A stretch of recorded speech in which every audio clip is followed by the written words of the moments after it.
Chapter 25.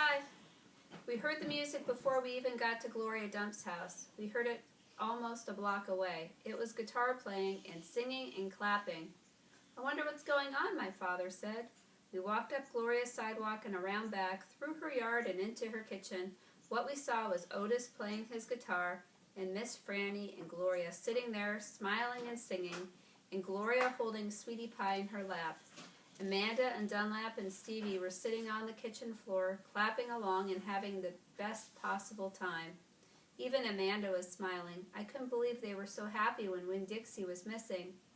"We didn't find him!" I shouted at them. The music stopped and Gloria Dump looked at me and said, "Child, we know you didn't find him. You didn't find him because he was right here all along." She took her cane and poked at something under her chair. "Come out of there," she said. There was a snuffle and a sigh. "He's asleep," she said. "He's plumb wore out." She poked around with her cane again, and Winn Dixie stood up from beneath her chair and yawned. "Winn Dixie!" I hollered. "Dog!" Gertrude squawked. Winn Dixie wagged his tail and showed me all his teeth and sneezed. I went pushing past everybody. I dropped to the floor and wrapped my arms around him. "Where have you been?" I asked him. He yawned again. "How did you find him?" I asked. "Now there's a story," said Miss Franny. "Gloria, why don't you tell it?"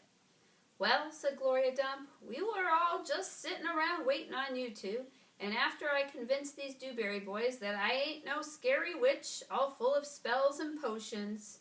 "She ain't no witch," Stevie said. He shook his bald head. He kind of looked disappointed. "Naw," said Dunlap, "she ain't. If she was, she would have turned us into toads by now." He grinned.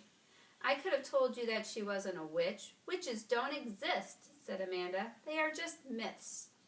"All right now," said Gloria. "What happened was we got through all of them witchy things, and then Franny said, 'Why don't we have a little music while we wait for you two to get back?' And so Otis played his guitar, and woo-wee, there ain't a song he don't know. And if he don't know it, he can pick it right quick if you hum it to him. He has a gift." Gloria stopped and smiled over at Otis, and he smiled back. He looked all lit up from the inside. "Tell what happened, Sweetie Pie, and tell about that dog." "So," said Gloria, "Franny and me, we started thinking about all these songs we know from when we were girls. We got Otis to play them, and we started singing them, teaching the words to these children. And then somebody sneezed," Sweetie Pie shouted. "That's right," said Gloria. "Somebody sneezed, and it wasn't none of us. So we looked around, wondering who did, thinking that maybe we got a burglar in the house. We looked around, and we didn't see nothing, so we started into singing again. And sure enough, there was another big achoo. Sounded like it was coming from my bedroom, so I sent Otis in there. I said, 'Otis, go on in there and see who is sneezing.' So Otis went, and do you know what he found?" I shook my head. "Winn Dixie!" shouted Sweetie Pie. "That dog of yours was all hid underneath my bed, squeezed under there like the world was about to end. But he was smiling like a fool every time he heard Otis play the guitar, smiling so hard he sneezed." My daddy laughed. "It is true," Miss Franny said. "It's the truth," said Stevie. Dunlap nodded and smiled right at me. "So," Gloria Dump said, "Otis played his guitar right to that dog, and a little bit at a time, Winn Dixie came creeping out from underneath the bed." "He was covered in dust," said Amanda. "He looked like a ghost," said Dunlap. "Yeah," said Sweetie Pie, "just like a ghost." "Mm-hmm," said Gloria. "Looked just like a ghost. Anyway, the storm stopped after a while, and your dog settled in under my chair and fell asleep, and that's where he's been ever since, just waiting on you to come back and find him." "Winn Dixie," I said. I hugged him so tight he wheezed. "We were out there whistling and calling for you, and you were right here all along." "Thank you," I said to everybody. "Well," said Gloria Dump, "we didn't do nothing. We just sat here and waited and sang some songs. We all got to be good friends. Now, the punch ain't nothing but water, and the egg salad sandwiches got tore up by the rain. You got to eat them with a spoon if you want egg salad, but we got pickles to eat and litmus lozenges, and we still got a party going on. My daddy pulled out a kitchen chair and sat down. Otis, he said, "Do you know any hymns?" "I know some," said Otis. "You hum it," said Miss Franny, nodding her head, "and he can play it." So my daddy started humming something, and Otis started picking it out on his guitar, and Winn Dixie wagged his tail and lay back down underneath Gloria's chair. I looked around the room at all the different faces, and I felt my heart swell up inside me with pure happiness. "I'll be back in a minute," I said, but they were all singing now and laughing, and Winn Dixie was snoring, so no one heard me. Okay, chapter 26, last chapter. I'm just going to go ahead and keep reading because I can't wait to hear the ending. Chapter 26. Outside, the rain had stopped and the clouds had gone away, and the sky was so clear it seemed like I could see every star ever made. I walked all the way to the back of Gloria Dump's yard. I walked back there and looked at her mistake tree. The bottles were quiet. There wasn't a breeze, so they were just hanging there. I looked at the tree and then I looked up at the sky. "Mama," I said, just like she was standing right beside me, "I know 10 things about you, and that's not enough. That's not near enough. But Daddy is going to tell me more. I know he will, now that he knows that you're not coming back. He misses you and I miss you, but my heart doesn't feel empty anymore. It's full, all the way up. I still think about you. I'll still think about you, I promise, but probably not as much as I did this summer." That's what I said that night underneath Gloria Dump's mistake tree. And after I was done saying it, I just stood staring up at the sky, looking at the constellations and planets, and then I remembered my own tree, the one Gloria had helped me plant. I hadn't looked at it for a long time. I went crawling around on my hands and knees, searching for it, and when I found it, I was surprised at how much it had grown. It was still small. It still looked more like a plant than a tree, but the leaves and the branches felt real strong and good and right. And I was down there on my knees when I heard a voice say, "Are you praying?" I looked up. It was Dunlap. "No," I said, "I'm not praying. I'm thinking." He crossed his arms and looked down at me. "What about?" he asked.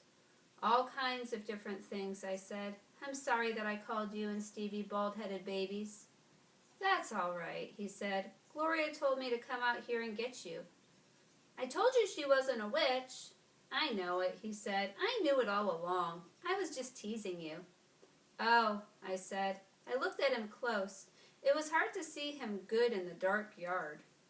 "Ain't you ever going to stand up?" he asked. "Yeah," I said. And then he surprised me.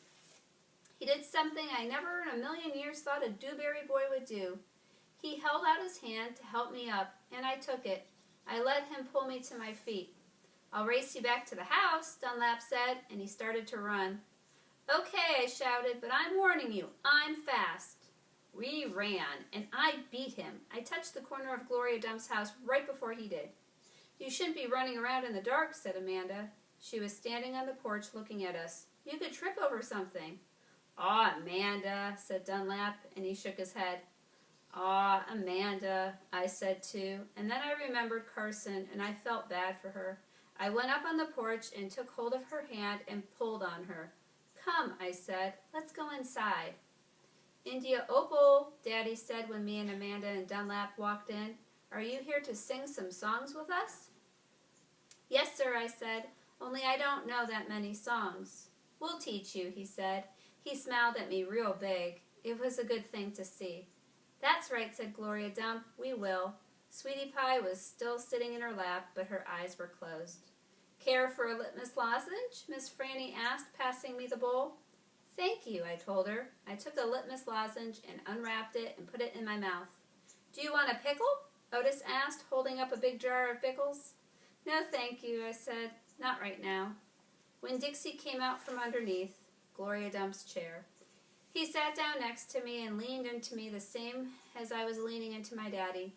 And Amanda stood right there beside me, and when I looked over at her, she didn't look pinch-faced at all to me. Dunlap cracked his knuckles and said, "Well, are we going to sing or what?" "Yeah," Stevie echoed. "Are we going to sing or what?" "Let's sing," said Sweetie Pie, opening her eyes and sitting up straight. "Let's sing for the dog." Otis laughed and strummed his guitar, and the flavor of the litmus lozenge opened in my mouth like a flower blooming, all sweet and sad. And then Otis and Gloria and Stevie and Miss Franny and Dunlap and Amanda and Sweetie Pie and my daddy all started to sing a song, and I listened careful so I could learn it right. And that is the end of Because of Winn Dixie. Okay. I like to think when I'm reading, as we've discussed in class, about how the character has changed throughout the story. India Opal has been through a lot of changes in this story, and she's come a long way. And maybe you can think of some of the ways that she's changed, and maybe some of the friends that she's made along the way. Okay? I've enjoyed reading this story to you. I hope you enjoyed it as well. I will be choosing another book as a read aloud, so I will be continuing these for as long as we are out. Okay? You guys take care. Have a good night.